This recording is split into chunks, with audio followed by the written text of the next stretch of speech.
कांग्रेस में आंतरिक चुनाव को लेकर चिट्ठी बम पर घमासान जारी है। कल घोषित हुई कांग्रेस संसदीय दल की लिस्ट में सोनिया राहुल के वफादारों को तरजीह दी गई है। उधर गुलाम नबी आजाद ने तंज किया कि अगर राहुल को प्रधानमंत्री बनना है तो कांग्रेस को 50 साल विपक्ष में नहीं रहना है, तो आंतरिक चुनाव बेहद जरूरी है। कांग्रेस में फिर उभरा असंतोष, वफादारों के खिलाफ आजाद ने खोला मोर्चा। चिट्ठी बम के बाद आजाद का एक और हमला।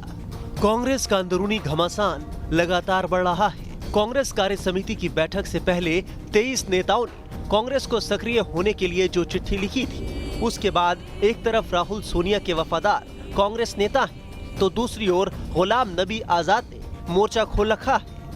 राहुल गांधी जी बनना नहीं चाहते, आपका टर्म खत्म हो गया, आप कंटिन्यू करना नहीं चाहते, तो have a full time president. Simple मांग थी हमारी, फुल टाइम प्रेसिडेंट हो, पार्लियामेंट्री बोर्ड बनाया जाए, इलेक्शन वर्किंग कमेटी के हों, इलेक्शन पीसीसी प्रेसिडेंट के हों, इलेक्शन डिस्ट्रिक्ट प्रेसिडेंट के हों और इलेक्शन ब्लॉक प्रेसिडेंट के हों, तभी कांग्रेस मजबूत हो सकती है और तभी आप बीजेपी का मुकाबला कर सकते हो। काम करने के लिए गुलाम नबी आजाद ने साफ कहा है कि कांग्रेस के संगठन चुनाव से वही लोग डरे हुए हैं जिनकी कोई सियासी जमीन नहीं है। हमारी नीयत कांग्रेस को मजबूत करने की है। कांग्रेस वापस सत्ता में आई, जिन लोगों को अपने लिए है कि भाई इलेक्शन से वो उड़ जाएंगे, वो शोर मचाते रहे। इस चिट्ठी के बाद कांग्रेस में गांधी परिवार का वफादार धड़ा आजाद पर लगातार हमलावर है।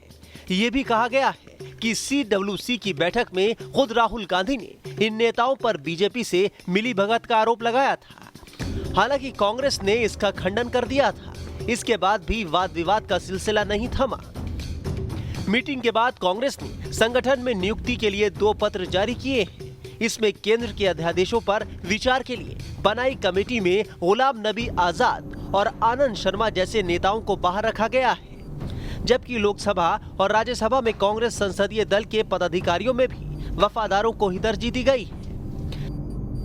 जाहिर है आजाद की अगुवाई वाला खेमा इसका मतलब समझ रहा है, तभी उन्होंने कहा है कि अगर कांग्रेस को हमेशा विपक्ष में ही रहना है तो उनके सुझाव को नजरअंदाज कर सकती है।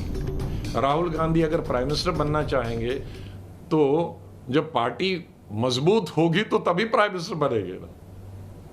ये लोग जो इलेक्शन ही कभी नहीं चाहेंगे तो कभी नहीं प्राइम मिनिस्टर बनेंगे। उनको अगर प्राइम मिनिस्टर बनना है तो हमारी बातें सुनना होगा, इन छोटे भाइयों की बातें नहीं सुननी होंगी। कांग्रेस के सांसदों और पूर्व मंत्रियों समेत 23 कांग्रेस नेताओं ने सोनिया गांधी को लिखी चिट्ठी में निष्पक्ष आंतरिक चुनाव, सामूहिक निर्णय लेने और सक्रिय अध्यक्ष की मांग की थी। इसे कांग्रेस में गांधी परिवार के खिलाफ बगावत माना जा रहा है। अब आजाद के तेवरों से साफ जाहिर है कि कांग्रेस में 2 गुटों की ये लड़ाई अभी थमने वाली नहीं है। Team news nation.